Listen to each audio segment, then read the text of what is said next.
সভ্যতার উষালগ্ন থেকে আজ পর্যন্ত মানুষ একের পর এক আবিষ্কার তাক লাগিয়েছে সারা বিশ্বকে। শুধু যে মহাকাশ, ইলেকট্রিক, অটোমোবাইল নয়, চিকিৎসা বিজ্ঞানেও মানুষ অমরত্ব লাভ করেছে। ক্যান্সারের মতো মারণ রোগেও ওষুধ আবিষ্কার করে ফেলেছে। সামান্য জ্বর, সর্দি, কাশি থেকে শুরু করে যে কোনো অস্ত্রোপচারে আমাদেরকে দেওয়া হয় অ্যান্টিবায়োটিক। কিন্তু অতিরিক্ত অ্যান্টিবায়োটিক খাওয়ার সঠিক নিয়ম না জানার ফলে এক বিরাট বড় বিপদের মুখে পড়েছি আমরা। আসুন জেনে নিই অতিরিক্ত অ্যান্টিবায়োটিক খাওয়ার ফলে আমাদের কি কি ক্ষতি হতে পারে। অ্যান্টিবায়োটিক আবিষ্কার করেছিলেন স্যার আলেকজান্ডার ফ্লেমিং।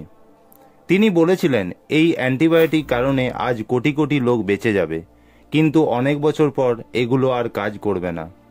তুচ্ছ কারণে কোটি কোটি লোক মারা যাবে। আবার অ্যান্টিবায়োটিক খাওয়ার কিছু নিয়ম আছে। একটা নির্দিষ্ট ডোজে একটা নির্দিষ্ট মেয়াদ পর্যন্ত অ্যান্টিবায়োটিক খেতে হয়, আর না খেলে যেটা হতে পারে সেটাকে বলা হয় অ্যান্টিবায়োটিক রেজিস্ট্যান্স। যদি ধরে নেওয়া যায় আমাদের দেহে 1 লক্ষ ব্যাকটেরিয়া আছে, এগুলিকে মারার জন্য আমরা 10টা এমপিসিলিন খাওয়া দরকার। খেলাম 7টা, বাকি রাখলাম 3টা, ব্যাকটেরিয়া মরল 70,000, আমি সুস্থ হয়ে গেলাম। 30,000 ব্যাকটেরিয়া রয়ে গেল 3টা ওষুধ না খাওয়ার কারণে। এগুলো কিন্তু শরীরে জটিল কাণ্ড ঘটাবে, অ্যাম্পিসিলিন প্রুফ জ্যাকেট তৈরি করবে। এর ফলে পরের বার অ্যাম্পিসিলিন অ্যান্টিবায়োটিক আর কাজ করবে না। সবচেয়ে ভয়ঙ্কর বিষয় হলো জ্যাকেট পরা ব্যাকটেরিয়াগুলো কেবল ওই ব্যক্তির শরীরেই বসে থাকবে না, হাঁচি কাশির মাধ্যমে বাইরে ছড়িয়ে পড়বে। আমাদের বড় বড় হসপিটাল থাকবে, সেখানে এমডি পিএইচডি করা ডাক্তারবাবুরা থাকবেন, কিন্তু কারোরই কিছু করার থাকবে না, কারণ হাতে যথেষ্ট অ্যান্টিবায়োটিক থাকবে না। সামান্য সর্দি কাশিতে মানুষকে বাঁচানো অসম্ভব হয়ে পড়বে।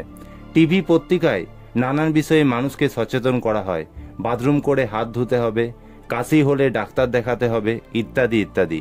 কিন্তু অ্যান্টিবায়োটিক নিয়ে কোনো কিছু আজও চোখে পড়েনি, অথচ এটা অন্যগুলির চেয়ে জরুরি। অ্যান্টিবায়োটিক কাজ না করলে এত সচেতনতা দিয়েও কোনো লাভ হবে না।